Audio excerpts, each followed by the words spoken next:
Mike, thanks for joining us today at the Star-Tribune, and we're going to get right into it. First of all, how would you characterize the job that Cindy Hill has done running the Department of Education? The challenge that we've had with all that's gone on is there's been a lost 4 years. We just haven't had a great opportunity to have the department have the impact with the communities it could have had, certainly with the legislature.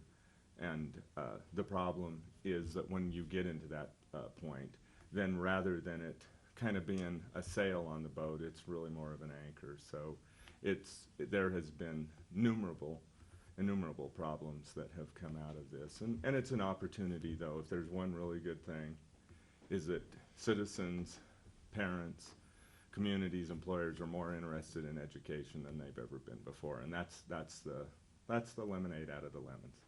Talk about that a little bit more. If it was you to take over the department, what would your plan be to heal the department? Is it getting everybody on the same page? Is it changing of attitudes? Is it more outreach to communities? How would you approach the healing process?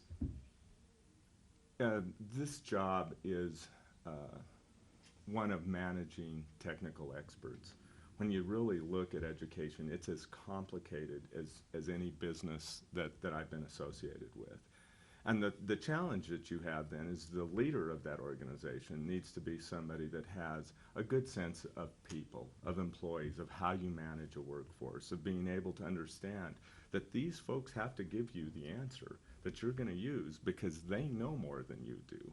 And that's hard for some people to say, I'm not the smartest person here. And so I think that's one of the things that you have to establish is for this group to work, you have to be willing to be able to speak up, feel confident that your opinion is going to be valued. Know that we have to argue from time to time, but that we've got to maintain respect. But I think really the point when you can get to with any of these types of organizations that they realize that they're critical and they're a part of it and they're going to be included in the discussion, I think then you start seeing energy flow. But it's going to take some time because I think there's been 5 superintendents for that office, and that kind of change just in and of itself, if there weren't problems along with it, are difficult. And I think the other big piece is that you're going to have to reestablish trust with the state again. I'm not sure right now that folks would really say the first place to go if you want to solve an educational problem is the Department of Ed. Okay. And kind of along those same lines, what would be, under your watch, the biggest shift in the Department of Education, whether that's whether we're talking about initiatives or a mission statement or just the way things are handled internally? What would be the biggest change that you would make from where we're at right now? You know, I'm a business person for 30 years. That's been my mission. And the last 14 as president of Quest Communications here, I've been involved really since pretty much the earliest stage of my career in Wyoming with education. And a lot of it was because Governor Geringer at the time set up this thing called the Wyoming Equality Network, but it was to connect all of the schools to broadband. And at that point in time, he really said, you've got to get more involved as a representative business. Business needs to be more involved. So when I look at this, I really start from the perspective of the community, the employers, parents. That's been my past role. But you've got to see that there's a connection, too, in this. I've spent the last 3 years working on my doctorate over at the College of Education in Ed Leadership. And you really start to see the profession and the specialty and the respect that you must have for that. So I see my role, and maybe uniquely my role, is the ability to connect communities, employers, parents with this real sophisticated education group and to start having discussions and not being enemies of each other, not finding problems, but really finding connections. And I think that would be initially one of the greatest opportunities for me, is to really open up, become transparent, and make sure people know that they are important if we're going to be successful. We've got to be able to answer the question when a student comes and says, why do I need to learn this? We all need to become really proficient at answering that if we want our students' graduation rates to go up and remediation rates to drop.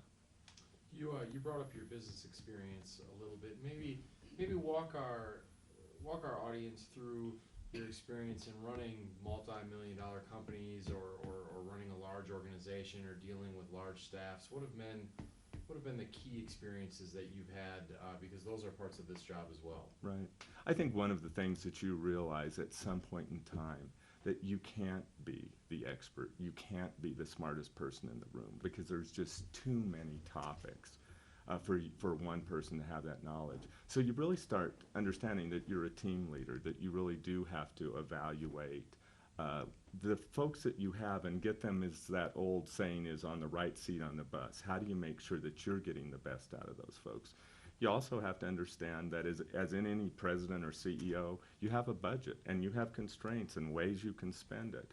And so there's just those commonalities of being the leader of an organization that says, if you don't do that right, even if everything else is pointed in the right direction, you can create great problems. So I think those leadership abilities, managing folks, and then just a sense of mission. The job of a leader of that organization isn't to tell everybody how to do their jobs. It's to talk about what our priorities are. And for the Department of Education, there is certainly a role that we have to make sure that the laws are being enforced, that they're doing the things that the legislature or the state and federal government asks us to do. But the real challenge with education is going beyond that to say, how do we help our school districts succeed? And I think my business experience is just the same parallel path with that, working with really diverse people that are experts, smarter than you, and that's what you hope you can do, continue to hire them as smart as they can be, and then recognizing as a team that you've got a mission out there, and it is then to be focused on those folks you serve, and that's certainly our parents and our employers and our communities, and I think all of that is the same path in my work experience that I see in the Department of Education. Okay. How would you solve what some legislators call a decades-long turmoil between the legislature, the State Board of Education, and the Department of Education? In my mind, I've worked with the legislature the last 15 years, and it wasn't that I walked in and said, oh boy, I've got something that you really want. We have always had challenges. Broadband, they're still talking about today. And communities are concerned, do we have enough? I think at some point in time you have to recognize that legislators are smart people. They're elected locally. We all talk about, are they connected? I think they're very connected to folks. I don't see the legislature at all as a threat. I've always seen them as an advocate and a group that wants to do the right things. Part of the problem, though, is when you approach legislators, if you only tell them the good news, there's always going to be another side. And so the best you can do is give them the best view of what's going on out there. And when you do that, then they're able to start developing questions. Well, what if this happened, or how should I approach that? And usually that's the place where they can start making progress. If you have two sides that they equally respect and they're saying opposite things, that's always been a disaster for me. At best, you'll get out of that is no action. And sometimes you get action that you would prefer not. So I don't see the Board of Education and the legislature and the department at all as in a negative perspective. I think that's three groups of people that are focused at a 40,000-foot level on the exact same things. And a good department head ought to be able to work to get solutions taken care of. And testing is a great example. Every one of those groups said, we're testing too much. But in the last 4 years, we haven't resolved that at all. I see that as an easy thing. Give me something where everybody agrees. We ought to be able to get that passed, and I think all these groups would, for instance, agree to do that. You alluded to testing a little bit. Coming back to the classroom a little bit more and the things that are going on for kids in schools right now. If you were to take over this role, what current program would you strengthen or try to bolster, or do you have any new initiatives, education initiatives that you try to bring to the table that you can offer up specifically? I think the one initial thing that we need to work on is No Child Left Behind. And it's a law that has been around now on the books. And at a federal level, we haven't been able to change it. There's been some different directions. But the problem that we have is this is the year that 100% of our students are supposed to be proficient in language, arts, and math. And I know that they're not. And as I've talked to superintendents, they're very concerned because in the case where you've missed AYP, the yearly progress that you're supposed to get 3 times, the feds can completely take this position over. And where I think we've got to go is we've got to go back and renegotiate that waiver that's out there. And there is concern, well, what if they ask too much? Well, if they ask too much, then you don't agree to it. But the fact of the matter is, if we don't, we're going to give over the responsibility to what we're going to do with our schools to the feds directly. And frankly, being Wyoming with current federal government, I don't think it's a place that I would want to give them. I just wouldn't say that would be a good thing to do. I think we ought to be negotiating that agreement, seeing if we can't get the right stipulations for it. 42 other states have done it. And I think that school districts are worried because they're starting to have to write letters to parents saying we failed. And that's not the message we need to be working on. How do you feel about the legislature's decision on the next generation science standards?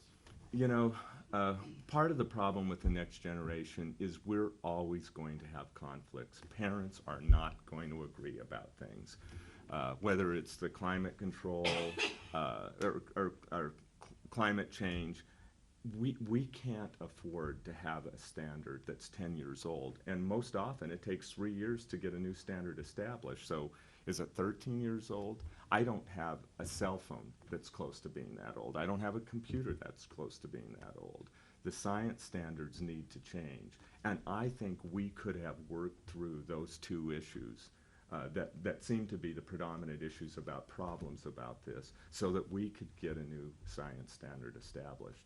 In my estimation, how do you then tell the parents of the kids that are in high school that we're going to take another 3 years to get this updated so your students can be benefited? I just think that's not the right solution. The right solution is to say we can have differences, but we have to recognize that this isn't about the arguments we're having. This is about the success of our students. And I think the legislature will understand that and will allow us to move forward, and that's what we need to do. Okay. And kind of to wrap things up, there are 4 candidates for this job. How do you differentiate yourself from them? Why you? I think there's several good reasons. When you really look at this job, traditionally, we have to say, what did you expect out of it? And the last 4 years have been a great indicator of what you should be expecting out of it. We're not hiring somebody that's going to be a classroom teacher. None of the articles in your paper have been about Superintendent Hill didn't know how to teach math, or Superintendent Hill didn't have good classroom management techniques. It's been about leadership. It's been about the ability to look at the responsibility of working with the legislature, who has defined responsibilities, and saying, how can we work through issues together? As I look at what's happened, there isn't anything actually that they talked about that couldn't have been negotiated with the legislature. So you've got to really look at somebody that's had a past history of being able to work with the legislature, the governor's office. In my case, it was a regulatory group, but has had what you could call the State Board of Education, a group that helps set rules. You also have to go out and look at communities, because every community is going to have its own sense and temperature. And again, the similar piece in my job. All communities didn't want the same thing when I was working with them. So we've got to be able to do that. So you have to have that sense of leadership that I think comes very much consistent with managing a large corporation that had big budgets and a lot of people. The other thing you got to recognize that it is a people job. You're trying to retain and hire the best and brightest, and you hope they're much smarter than you are, and that they'll challenge you and work with you and really try to bring forward the best ideas. I think that's what I've had to do my entire career, and when you look at the technology business I'm in, it just explodes. But the complexity isn't that much different than the Department of Ed. So I think in both of those cases, you really say, what's the important attributes and skills you want to have? You want to have leadership, management, the ability to work through conflict, and demonstrated that you've done that a number of times, which I have done with the legislature. I think all of those, along with the fact that the last 15 years I've been involved as the business representative in about every subject of education policy, and then I'm just ready now to start my dissertation. And my dissertation, I hope, will be, what's the role of the public in public education? So I think that is why I'm uniquely aligned to take this position. Okay, Mike, thanks for joining us today. Take care and best of luck. Thank you.